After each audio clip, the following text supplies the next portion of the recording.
Turn to part 3. You will hear 3 different talks or lectures.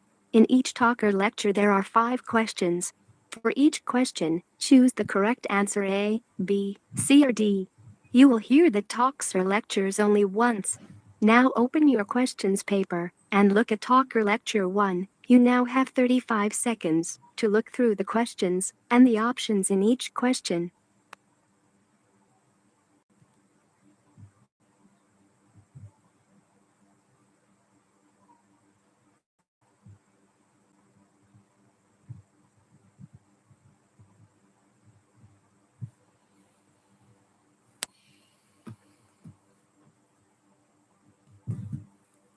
Now we are ready to start. Listen carefully. I was a small child when I left Vietnam and moved with my family to live in America. For me and my little brother, it didn't take long before we felt American. But for my parents and 2 older sisters, it was a different story. The biggest problem for my mother was the language. We were living in New York, and although there were quite a lot of Vietnamese families near us, they didn't work in the stores. This meant my mother had to take me with her when she went shopping, and I was usually at school. For my father, the most important thing when we arrived was to find a job. Luckily, he had friends who knew us in Vietnam, and they helped him get a job in a factory. It was hard for him to do that sort of work. In Saigon, he had been a doctor. My 2 older sisters went to high school. They worked hard and did well, and the school gave them extra English lessons. Even now, though, they speak with Vietnamese accents. My brother and I are lucky. We may look Vietnamese, but we speak with American accents. My family found the way of life very different. In Vietnam, my mother used to spend a lot of time visiting her sisters and brothers and looking after her mother and father.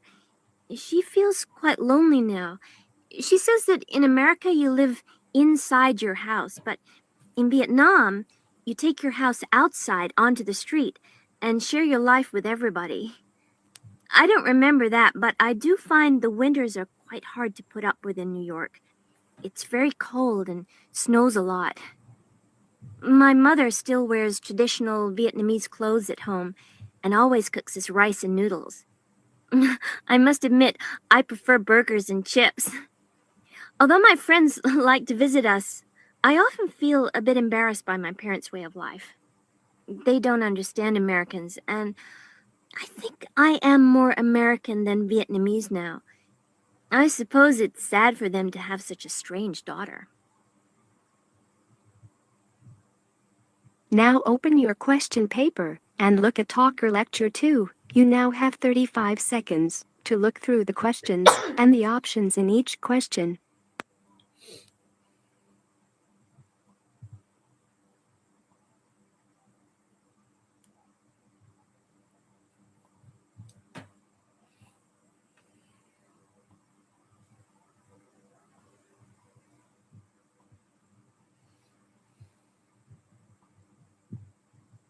Now we are ready to start. Listen carefully. In American schools, almost every classroom is a mix of boys and girls. However, it was not always this way. In the past, schools did not teach girls subjects like science and math. In 1972, a law called Title IX was made in America. It gave girls an equal chance at education. Since then, boys and girls have been taught together. Recently, though, some schools are reconsidering separating classes. This is different than in the past, however. Girls still learn the same subjects as boys. They just study without boys in the classroom. Why? Well, scientists know that boys and girls learn differently. They also behave differently in the classroom. Boys are louder and more confident. They like to talk and show what they know. In general, girls are quieter. They prefer to listen and think carefully before they give their answers. When boys and girls are together, the boys can be too dominant. Also, boys and girls can bother each other. Instead of thinking about the lesson, they think about each other. In a separated classroom, they behave better and can focus on studying. Another reason for separated classes is that boys and girls often like different things. For instance, boys prefer stories with action and adventure. In an all-boys English class, the teacher can choose books that will be interesting to boys. This way, they will be more excited about the stories. Not all the classes are separated, just the main subjects, like English, math, science, and social studies. Still, some teachers think that separate education is not good. They worry that boys and girls will not learn how to work well together. Right now, less than 600 schools are trying separate classrooms. Time will show if it is a good idea or something that should be left in the past. Now open your question paper and look at Talker Lecture 3. You now have 35 seconds to look through the questions and the options in each question.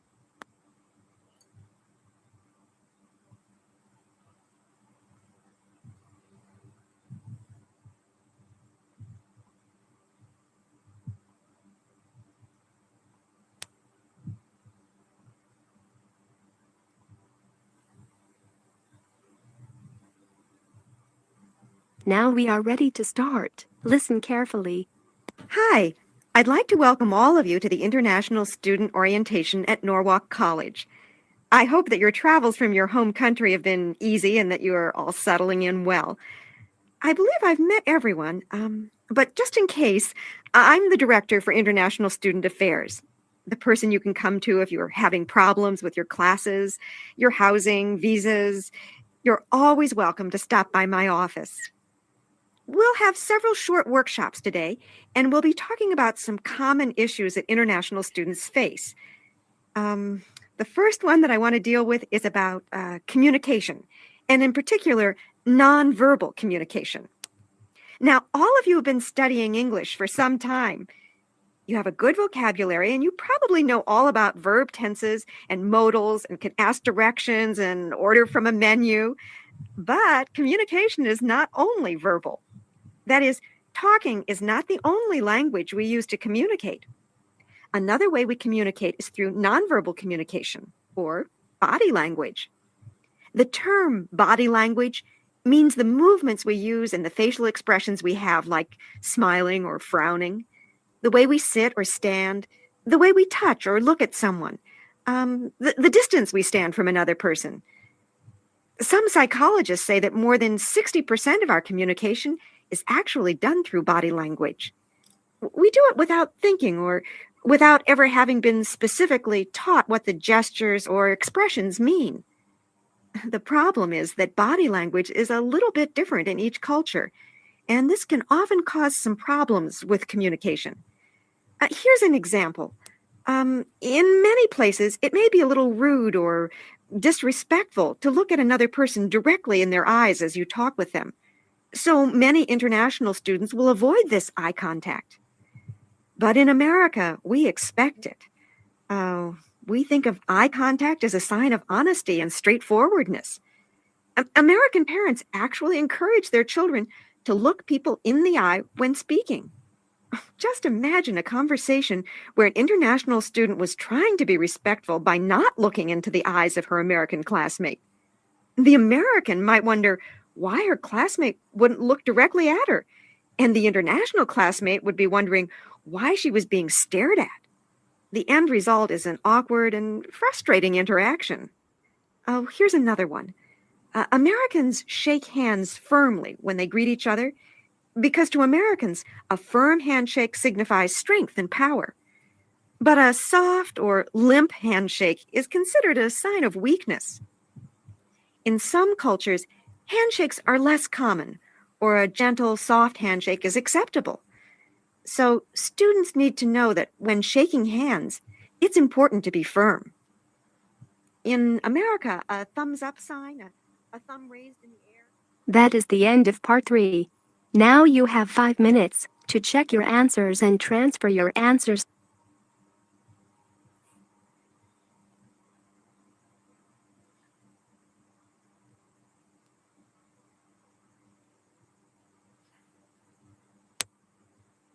Now turn to part 3.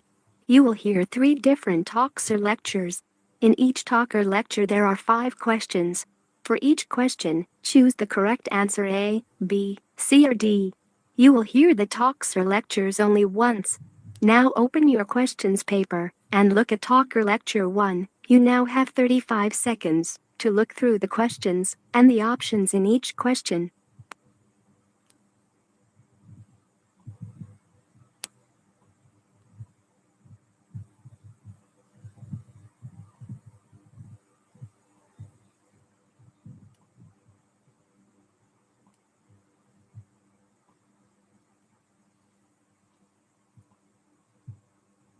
Now we are ready to start. Listen carefully.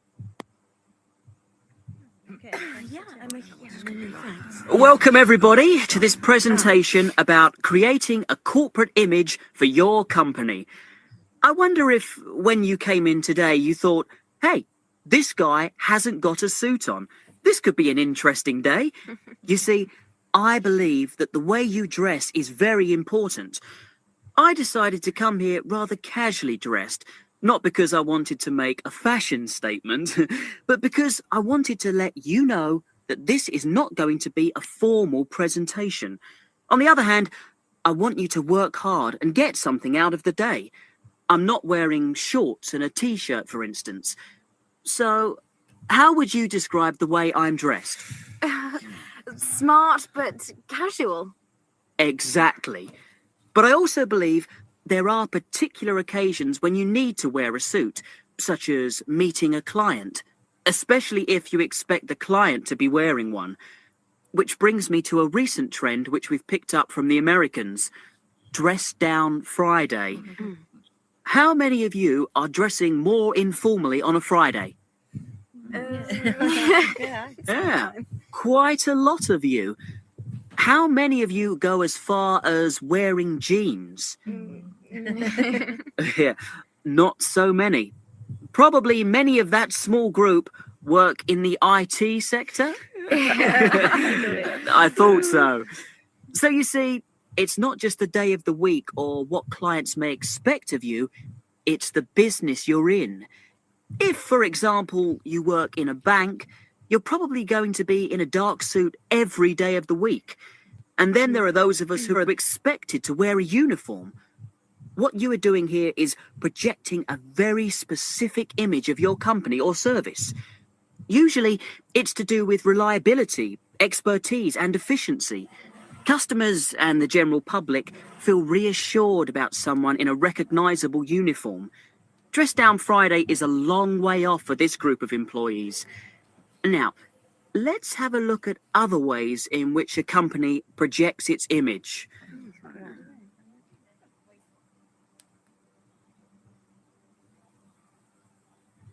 Now open your question paper and look at talk or lecture 2. You now have 35 seconds to look through the questions and the options in each question.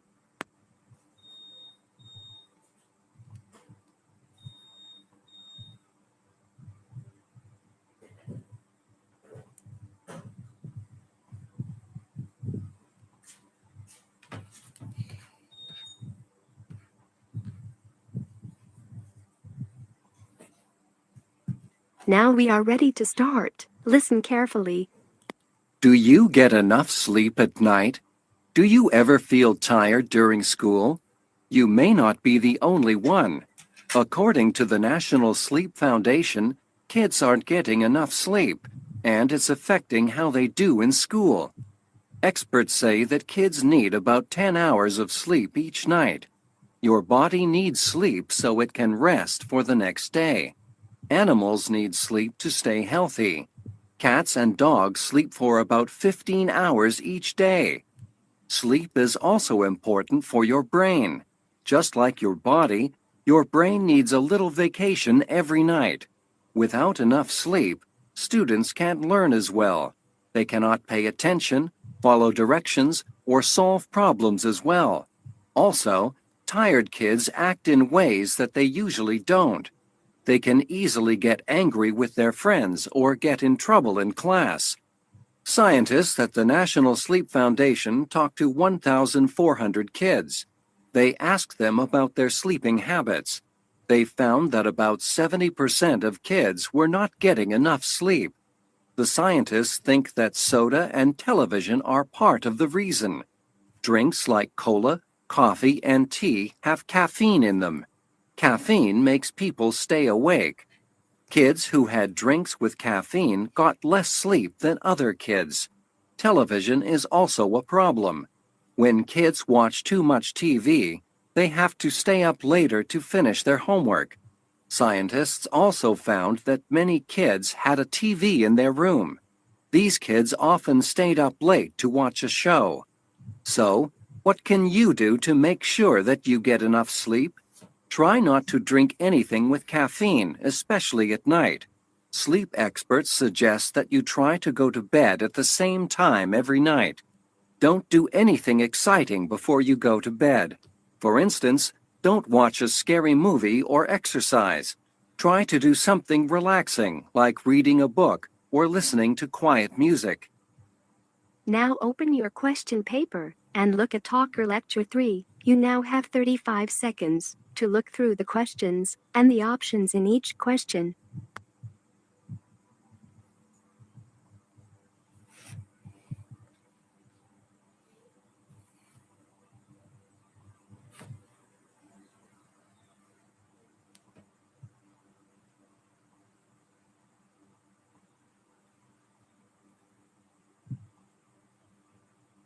Now we are ready to start. Listen carefully.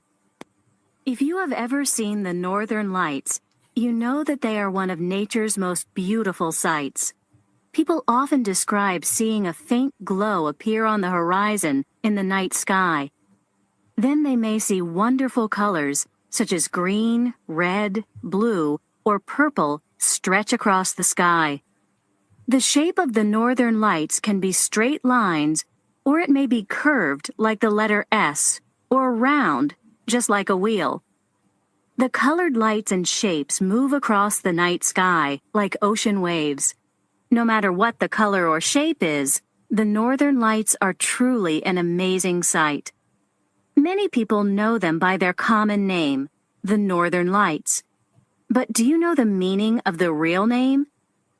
The scientific name for the Northern Lights comes from Latin. It is Aurora Borealis. In English, the Latin word aurora translates to dawn, which means early morning. The Latin word borealis means northern.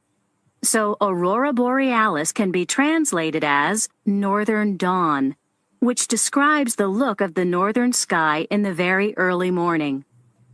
If you have never seen Aurora Borealis, you are not alone. This natural phenomenon is not common in most parts of the world. In fact, many people travel or go on tours to places where they can see the Northern Lights. Where are these places? The best place to see Aurora Borealis is near the North Pole, the northernmost point of Earth, especially in areas such as northern Greenland, Scandinavia, and Alaska. Many years ago, before modern science, people developed stories, myths, and legends to explain natural phenomena, such as Aurora Borealis. Finnish people called them foxfires and believed the lights were caused when foxes made fires to keep warm.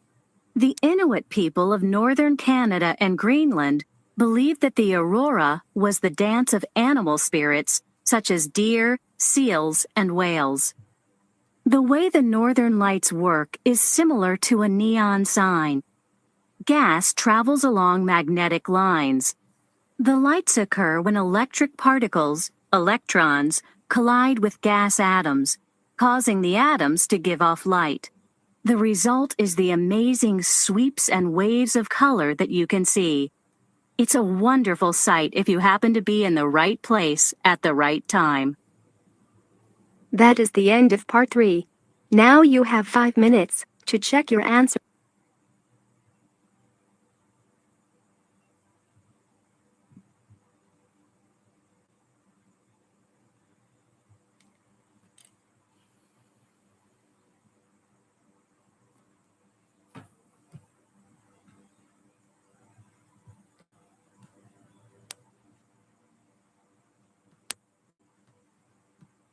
Part 3.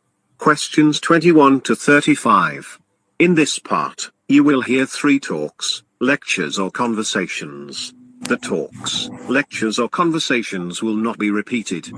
There are 5 questions for each talk, lecture or conversation. For each question, choose the right answer. A, B, C or D. Questions 21 to 25 refer to the following professor's lecture. First, take some time to read the questions 21 to 25.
Hi there. I was looking for information about becoming a political science major.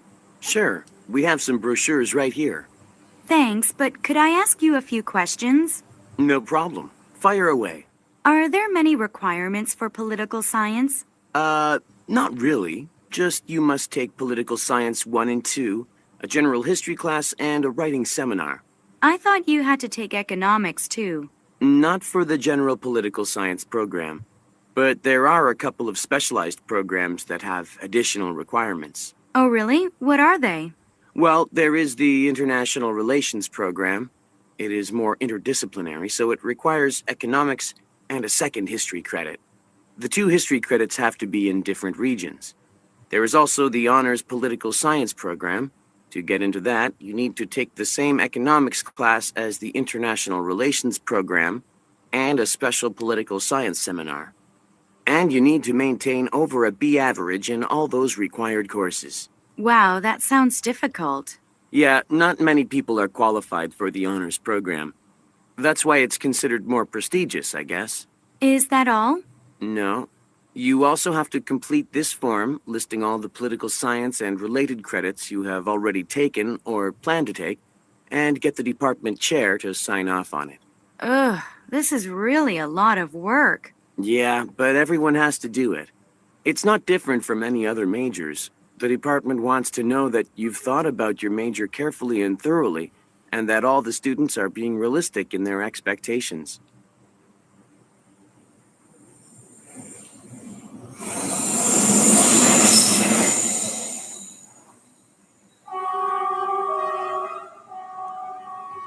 Questions 26 to 30 refer to the following conversation.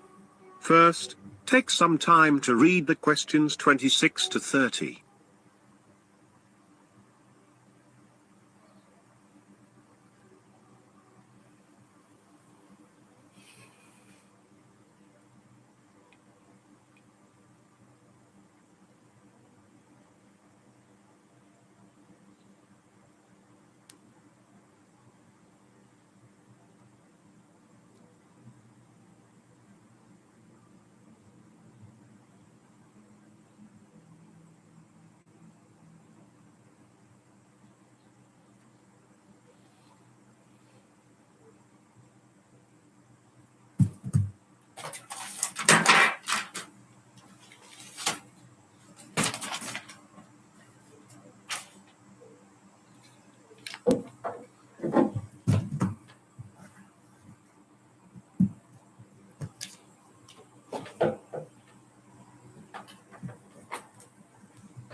Hey, Clara. Got a minute?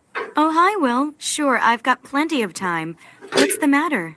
Did you see the posters saying that our debate club meeting tonight had been moved? Oh, yes. You didn't get the email? My computer hasn't been working these few days, so I can't get access to my mailbox. Anyway, why has it been moved?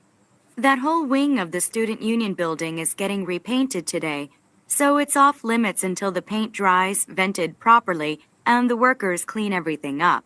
It's about time. The club offices in the student building have been looking run down for quite a while now. A new paint job would do them a world of good. And the rooms are going to be repainted in a lighter color, too. That old paint was too dark and depressing. A lighter color would help everything look bigger, too. Our debate club could use that. Yeah, but we need more than just light paint. We've grown too big for that little room. We really need to move into a bigger place. Any chance of that happening? Not that I know of. Except for tonight, that is. Just for this once. We'll be meeting downstairs in Turner Auditorium. That place is huge. Way too big for us. I know, but it was the only place available tonight. And it was either there or else cancel the meeting altogether. I guess it's better than canceling. Although, to be honest, I could use another week to prepare for my speech. I've been really busy with my classes lately. Questions 31 to 35 refer to the following professor's lecture. First, take some time to read the questions 31 to 35.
Science fiction is very popular these days, in books, in movies, and on TV.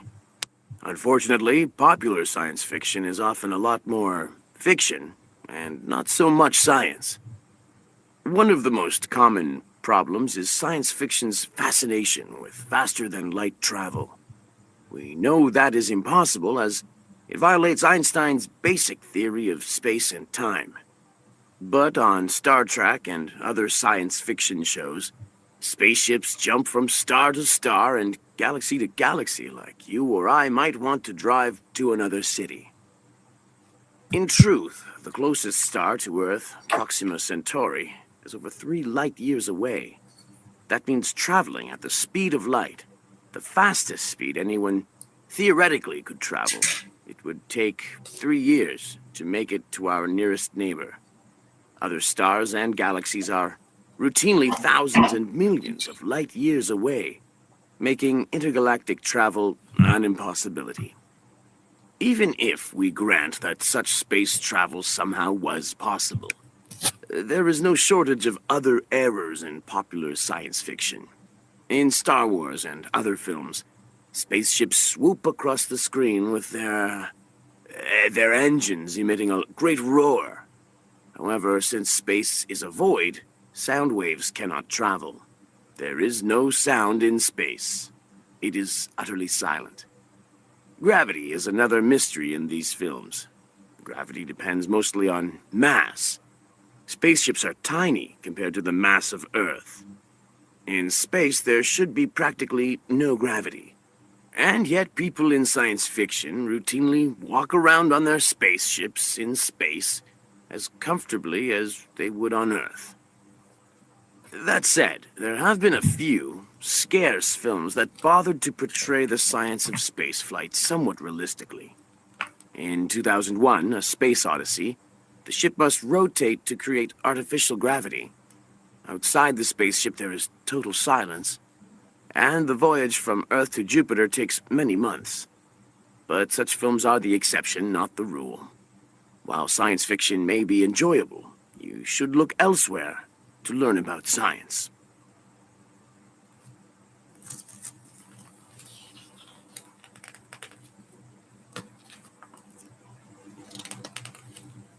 This is the end of the listening paper. Now,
The Statue of Liberty may be one of the biggest presents in history.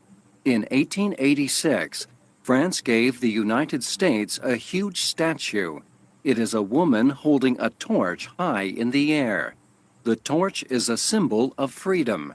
The gift was given to remember the important friendship between the two countries. 100 years earlier, France had helped America in its war for freedom from Britain. A French sculptor was chosen to design the statue. It was a very difficult job because of its size. He decided to make her skin out of thin copper sheets. Then he would attach them to a metal frame. He asked an engineer to design and build the huge frame. That engineer's name was Gustave Eiffel. He would later build the famous Eiffel Tower in Paris, France. The statue was too big to fit on a ship, so it was reduced to 350 pieces and taken to America in many separate boxes.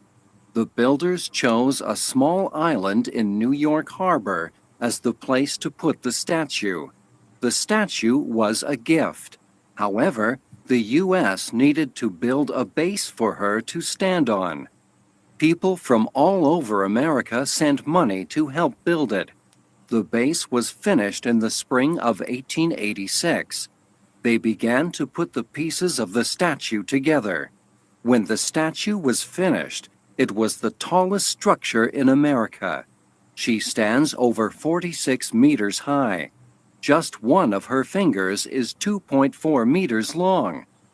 The statue faces the ocean to welcome ships as they sail into New York. Each year, thousands of visitors come to the island to see her. They can even climb the 354 steps up into her crown and look out the windows. She is a symbol of freedom for people all over the world. After all, It's in her name. The word liberty means freedom.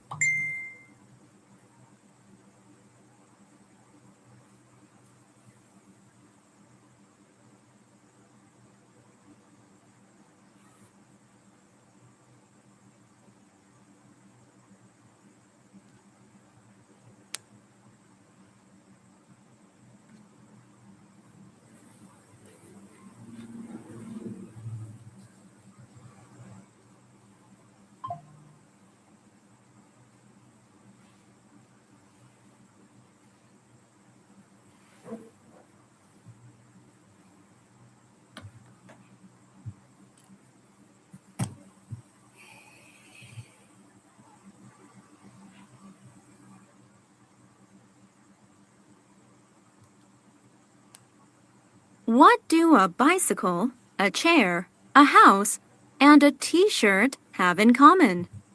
They can all be made using bamboo. Bamboo is one of the most amazing plants on Earth. It has been used by humans for thousands of years. Bamboo may also be one of the most important plants of the future. Bamboo is very strong. It can be used in most of the same ways as wood. Many kinds of bamboo are actually harder than wood. People all over the world have built houses with bamboo. Bamboo has other uses as well. It makes strong and beautiful furniture. As the young bamboo plants grow, they can be formed into different shapes, like circles and even squares. Clothes made from bamboo are quite soft. They are also very good at stopping bad smells. Some companies are even making bicycles with bamboo instead of metal tubes. Even though bamboo looks like a tree, it's actually a kind of grass. It's related to plants like corn and rice. Bamboo is one of the fastest growing plants in the world. It can grow about 3 centimeters per hour. Trees take much longer to grow, of course. It takes 20 years or more for a tree to grow to a useful size. Bamboo reaches its useful size in only 3 to 7 years. Many bamboo plants can grow in the same time as one tree. This makes a bamboo farm more efficient than a tree farm. The population of the world grows every year. That means that there is more need for materials like wood. But the number of trees is limited. If people used bamboo instead, many trees could be saved. Scientists and inventors are working hard to find other uses for this amazing plant.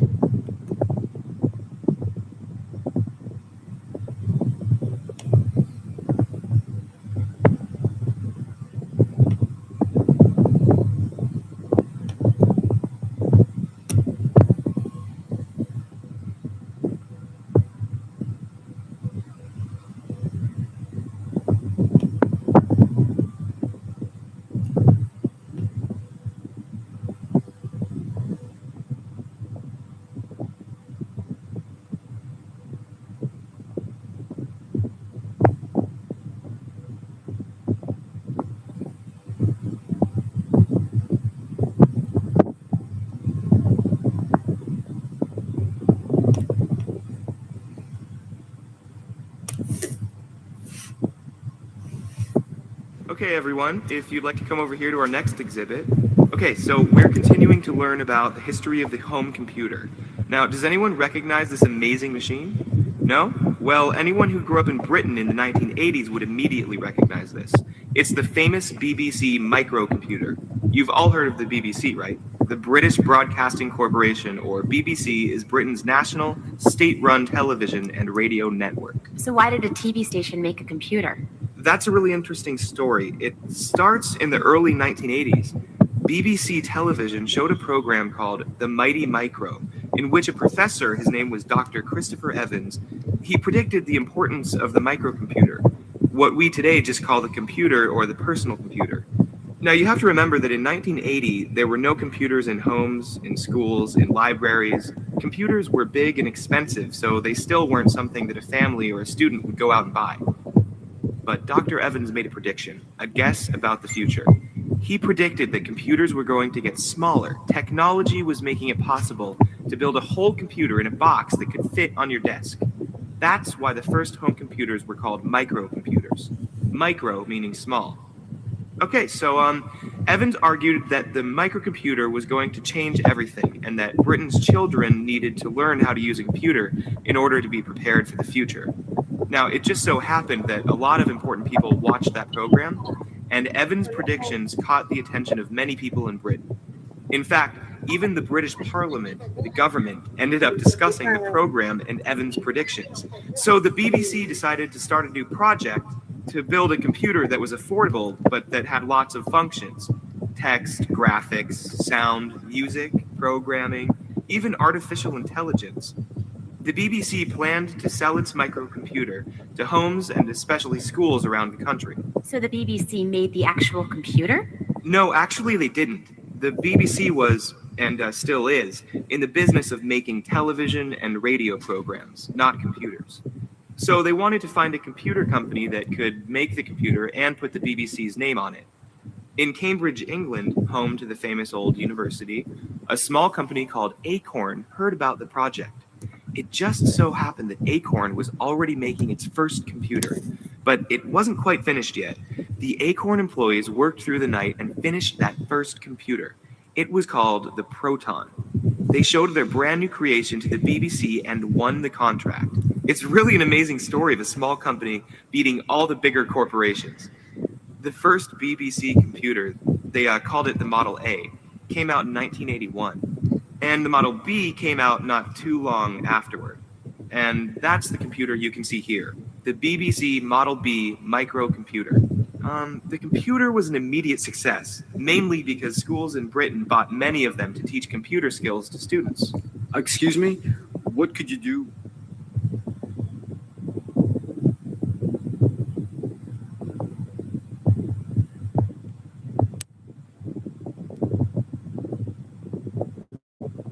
Part 3.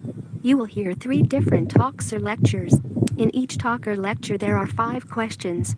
For each question, choose the correct answer A, B, C or D. You will hear the talks or lectures only once. Now open your questions paper and look at talk or lecture 1. You now have 35 seconds to look through the questions and the options in each question.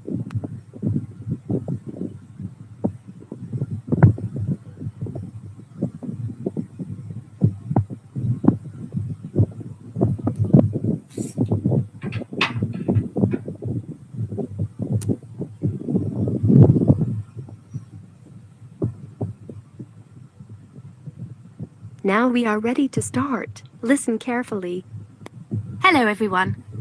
My name's Sandy Duffy, and I'm here to tell you about my career as a video game writer. I work with game developers and designers to think of good stories, and I write all the dialogue in the game. When I was in secondary school, I never imagined that I would do this job.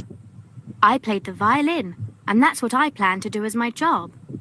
But I had an accident when I was playing basketball and hurt my hand, so I had to think of another career. My mother wanted me to be a journalist, but I didn't think it was for me. I didn't know what to study at university. I was good at lots of science subjects, including physics and maths, but I also loved entertaining people, and I was good at art. In the end, I went to film school where I studied lighting, special effects, how to use a camera, all that. It was there that I started to think about working in the video game industry. Now, a question that everyone always asks me is, how did you get your first job? Well, I had a friend whose job was organizing conferences. At one of the conferences, she met a man who owned a company that made video games. I wrote to him and sent my CV. He obviously liked what he read because he gave me an interview. and offered me a job as a junior.